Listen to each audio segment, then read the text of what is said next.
আসসালামু আলাইকুম। ওয়ালাইকুম আসসালাম। তুমি? তুমি নাকি তুমি? আঙ্কেল আমি আসলে একটা প্রস্তাব নিয়ে এসেছি। প্রস্তাব? কি প্রস্তাব? মানে কিন্তু কিভাবে শুরু করব আমি বুঝতে পারছি না। আচ্ছা বাবা, তুমি নাকি প্রস্তাবের কথা কইলা? এইটা কইছো। আমি তো সেটাই বলতে চাচ্ছি কিন্তু আপনারা তো দাঁড়িয়ে আছেন। একটু বসেন না, বসে শুনেন। না কও। আমি আপনাদের মেয়ে মেঘলাকে বিয়ে করতে চাই।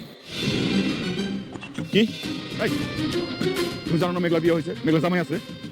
আঙ্কেল হ্যাঁ জানি তো ও জামাই আছে। কিন্তু ও জামাই তো একটা বেঈমান। আপনি দেখছেন না আঙ্কেল? ও নিজের সন্তানকে কিভাবে অস্বীকার করতেছে। আমি মেঘলাকে খুব ভালো করে চিনি, ভালো করে জানি। আর এটাও মানি আমি যে ওই সন্তানটা অনেকেরই।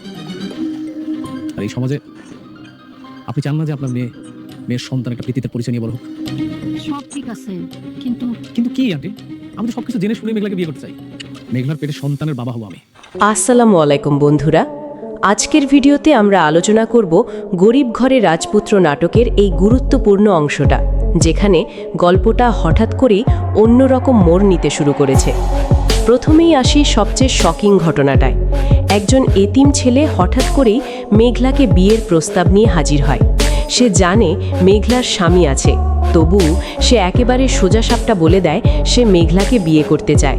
এমনকি মেঘলার গর্ভের সন্তানের বাবার দায়িত্ব নিতে রাজি।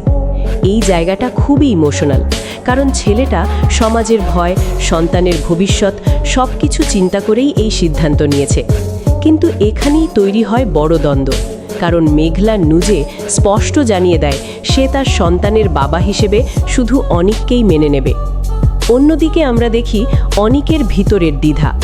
বাইরে থেকে সে কঠিন থাকার চেষ্টা করছে, ডিএনএ রিপোর্টকে সামনে এনে সবকিছু অস্বীকার করছে, কিন্তু ভেতরে ভেতরে তারও মনে একটা সন্দেহ কাজ করছে বাচ্চাটা আসলে তারই কিনা।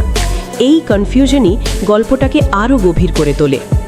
এরপর আসে আরও বড় টেনশন, যখন রাতুল সরাসরি অনিকের সামনে গিয়ে বলে সে মেঘলাকে বিয়ে করবে এবং সন্তানের বাবা হবে।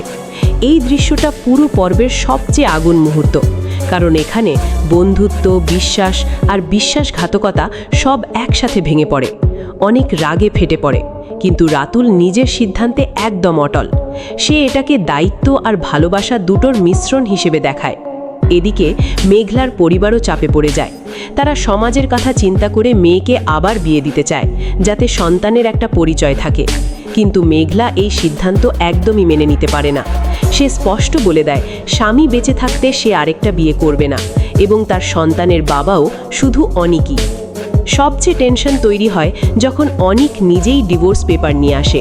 সে মনে করে মেঘলা তাকে ছেড়ে নতুন জীবন শুরু করতে চায়, কিন্তু মেঘলার প্রতিটা কথায় বোঝা যায় সে এখনও অনিককেই ভালোবাসে এবং তার সন্তানের বাবাও তাকেই মানে। এই ভুল বোঝাবুঝিই এখন গল্পের মূল দ্বন্দ্ব হয়ে দাঁড়িয়েছে। অন্যদিকে গল্পের আরেকটা গুরুত্বপূর্ণ ট্র্যাক হচ্ছে নির্মাণ সাইটের দুর্ঘটনা। একজন শ্রমিক মারা যাওয়ার পর পুরো বিষয়টা আইনি ঝামেলায় রূপ নেয়। পুলিশ এসে মালিককে গ্রেফতার করতে চায়, এবং এখানেও বোঝা যায় ক্ষমতা আর দায়িত্বের লড়াই কতটা কঠিন হতে পারে। এই অংশটা গল্পকে আরও বাস্তব আর ভারী করে তোলে। সব মিলিয়ে এই অংশের মূল বিষয় হচ্ছে ভুল বোঝাবুঝি, সামাজিক চাপ আর সম্পর্কের টানাপড়ন। একদিকে ভালোবাসা, অন্যদিকে সম্মান আর সমাজ, এই দুয়ের মাঝে পড়ে সবাই যেন ধীরে ধীরে ভেঙে যাচ্ছে। এখন যদি আগামী পর্বের কথা বলি, তাহলে খুব সম্ভবত আমরা দেখতে পারি মেঘলার ডিভোর্সের বিষয়টা আরও জটিল হয়ে উঠবে। অনেক হয়তো সত্যটা বুঝতে শুরু করবে, আর রাতুল কোনো বড় পদক্ষেপ নিতে পারে। পাশাপাশি শ্রমিক মৃত্যুর ঘটনাটাও বড় আইনি ঝামেলায় পরিণত হতে পারে, যা গল্পের নতুন মোড় নিয়ে আসবে। ভিডিওটি ভালো লাগলে অবশ্যই লাইক, কমেন্ট, শেয়ার করবেন, এবং এমন আরও দারুণ রিভিউ পেতে চ্যানেলটি সাবস্ক্রাইব করে পাশে থাকুন। ধন্যবাদ।